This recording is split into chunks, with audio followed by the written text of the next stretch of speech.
Hey guys, welcome back to Jeff's Garage. So we will be continuing where we left off in part 1. We finished drilling, cutting, grinding, and cleaning the case. It's time to install the power supply now.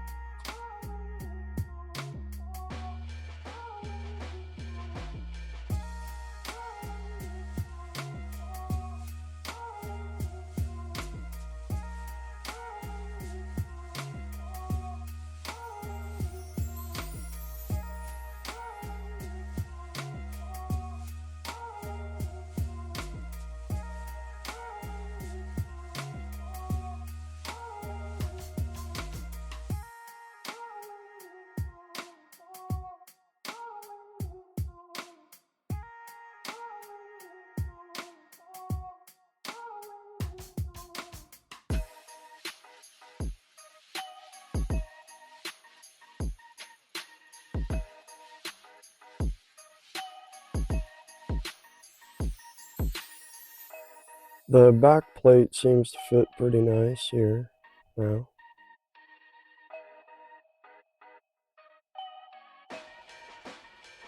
So we have a Gigabyte B650M gaming plus Wi-Fi. We need to install the processor and install the heatsink, get it ready to fit in the case, and make sure everything fits. We got to do a test fit.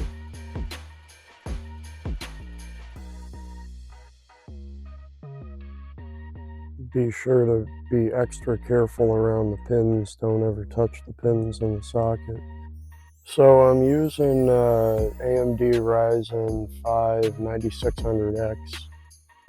I think this will do pretty good.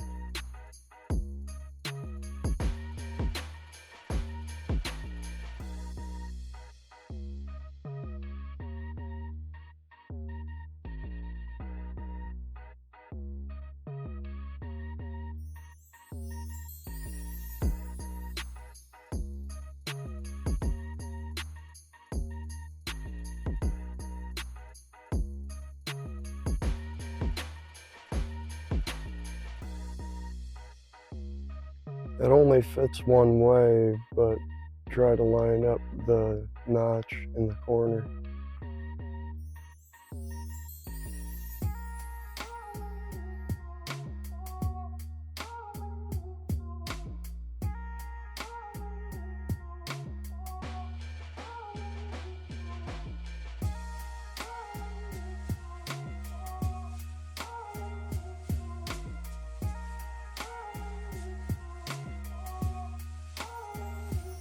Brackets for this cheap cooler go on this way.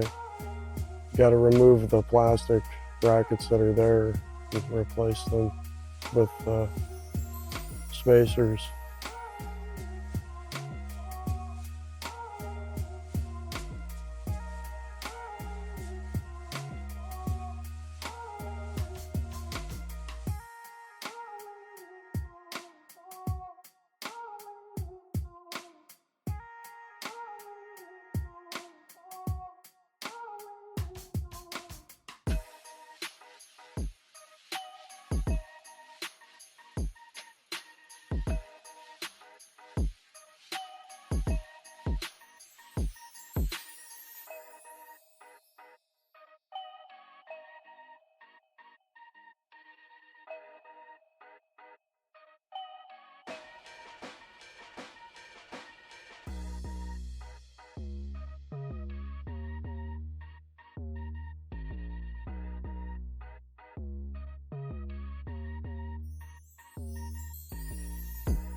Time for a little too much thermal paste.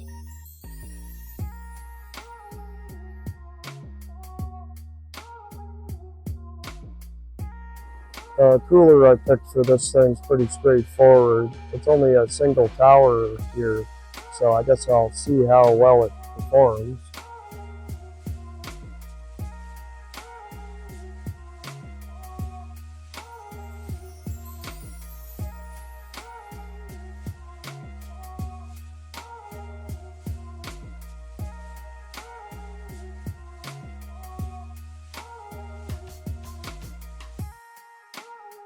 And the fan just clips onto it like normal.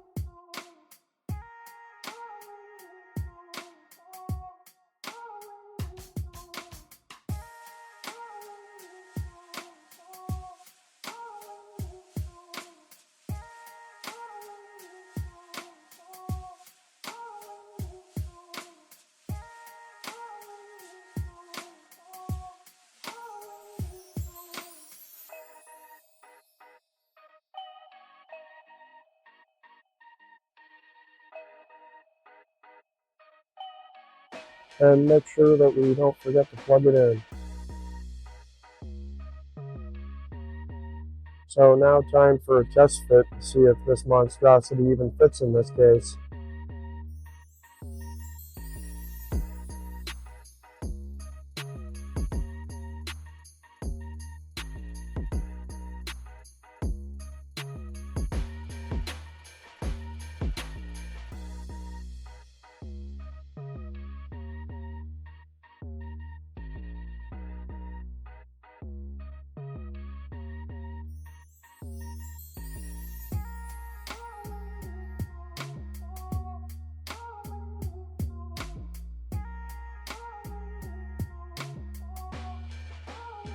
Alright, so it fits nice. I'm just taking note of which screw holes to use to put the brass nuts and screws in.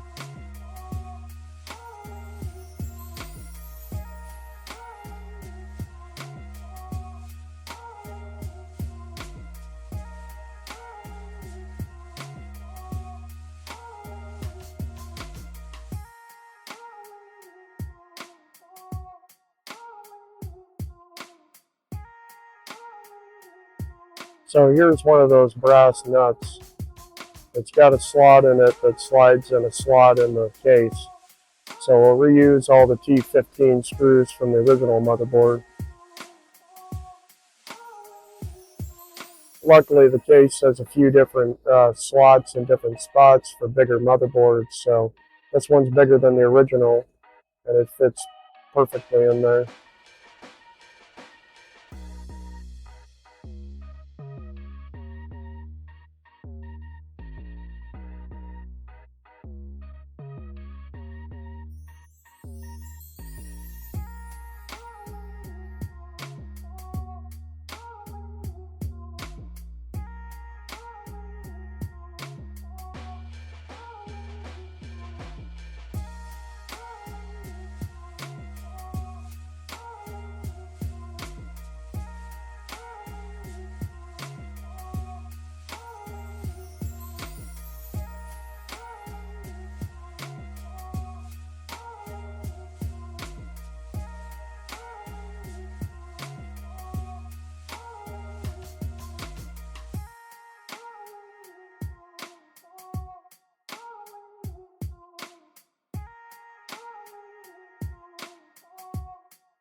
And one screw to secure the motherboard completely. I'm not going to reuse the thumb screw, and just use a regular case screw on this.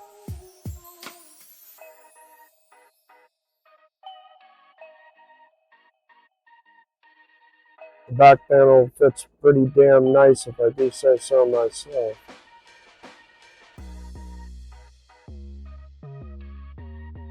I'm going to use the USB 2 on the front of this case and plug it into the board.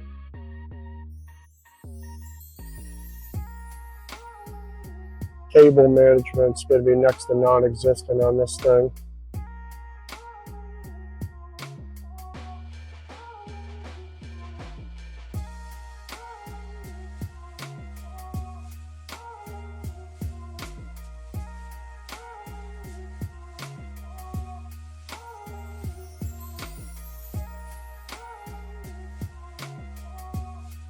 So this is the front button assembly.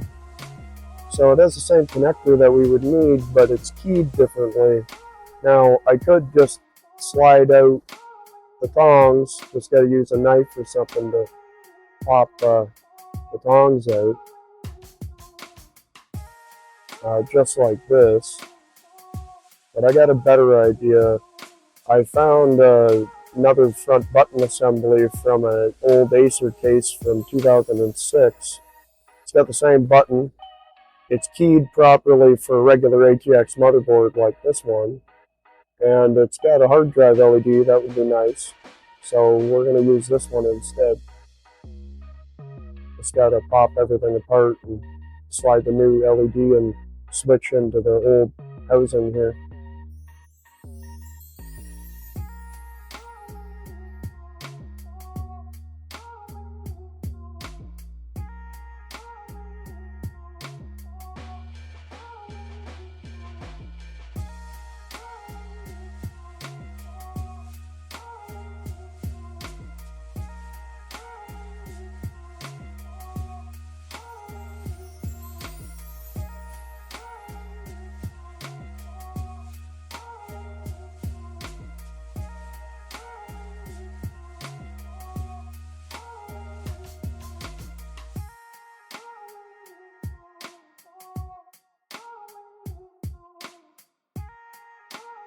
It's like a glove.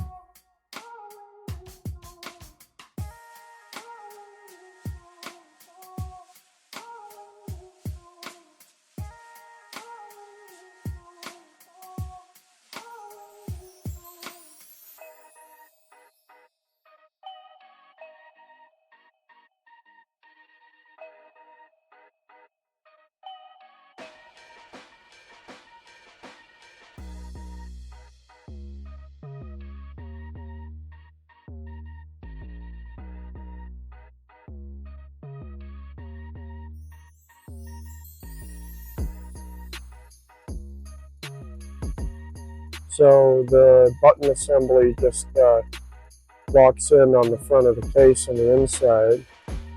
And now we're going to have to find a place for the hard drive LED.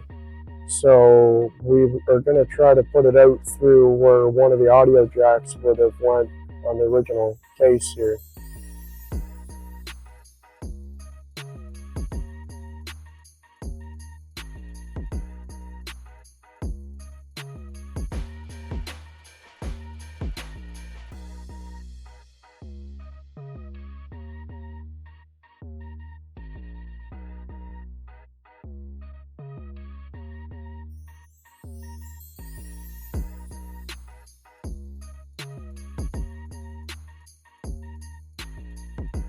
I even need it.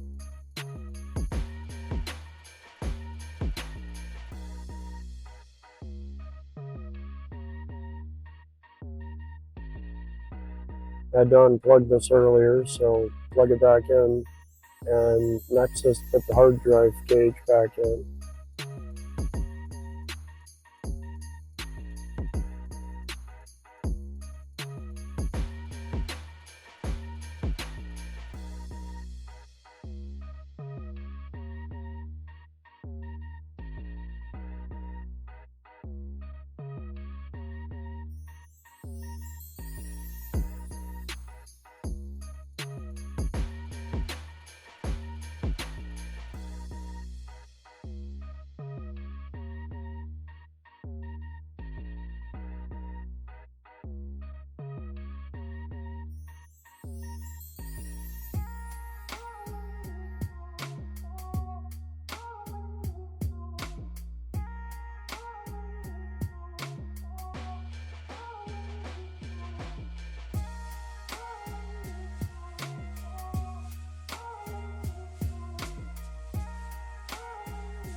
Time to start putting the rest of the case back together, the side and the front.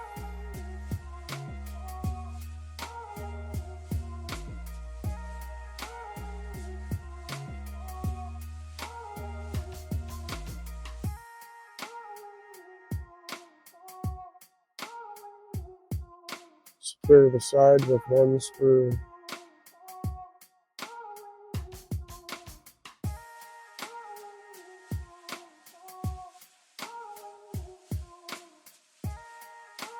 So I popped out the one plug for the audio jack hole and fed the LED through the hole.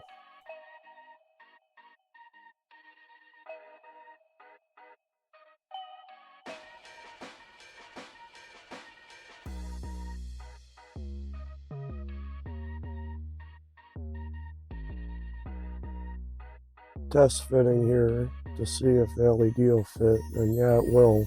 So I'm going to drill a hole in the middle, and it'll be smaller than the LED, so the light will shine through.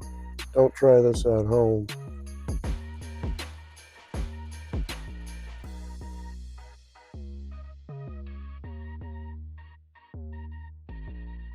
That did not hurt, but it very well could have, so don't try that at home.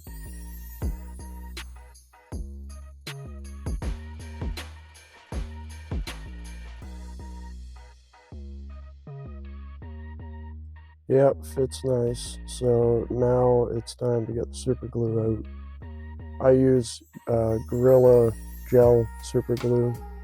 It works nice.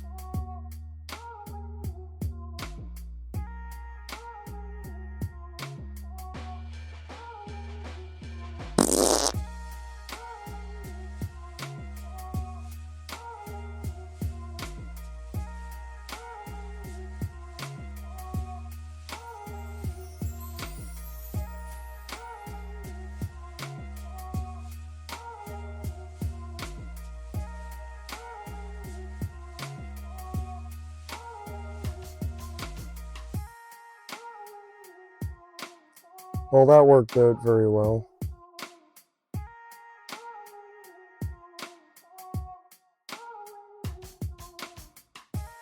Nice red LED.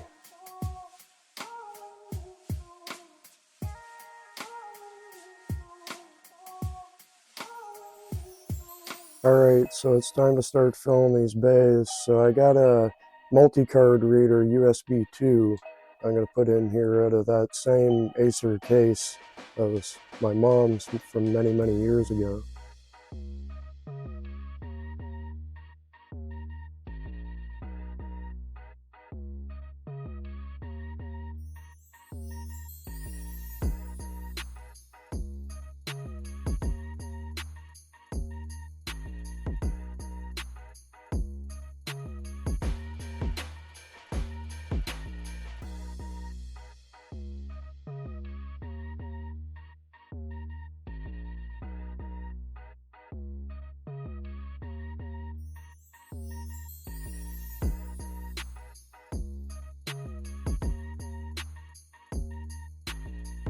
Once locked, now we secure it with a thumb screw.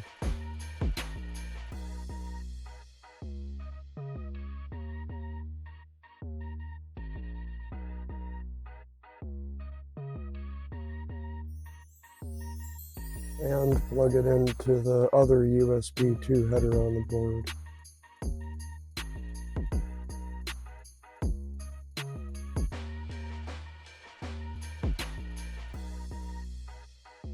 So I got this Garu Gear USB 3 and 3.2 and audio and SD card reader. So we'll plug that into the motherboard too.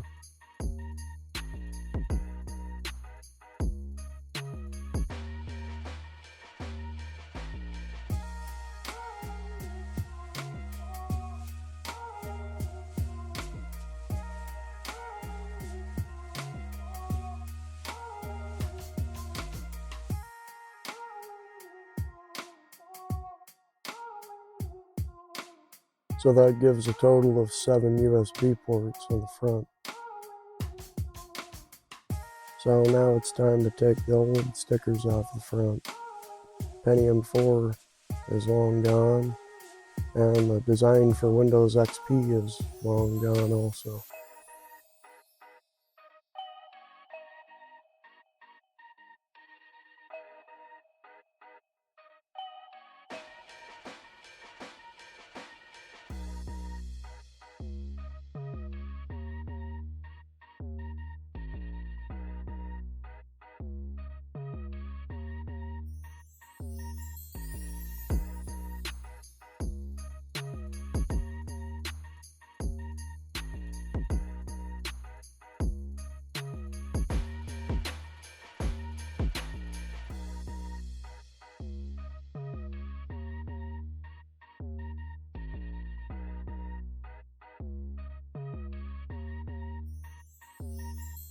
trying to get off all the rest of the sticker residue.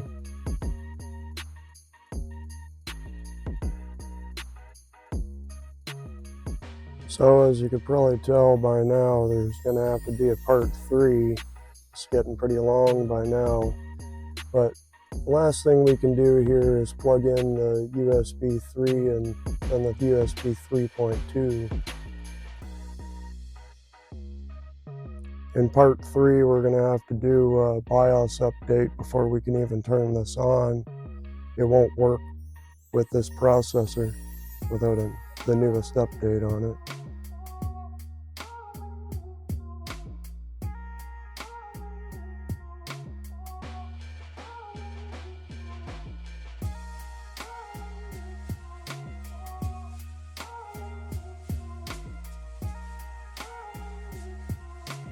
I'd like to thank all the supporters of my channel and all of my subscribers, and thanks for watching, guys. I'll see you in part 3. Bye for now.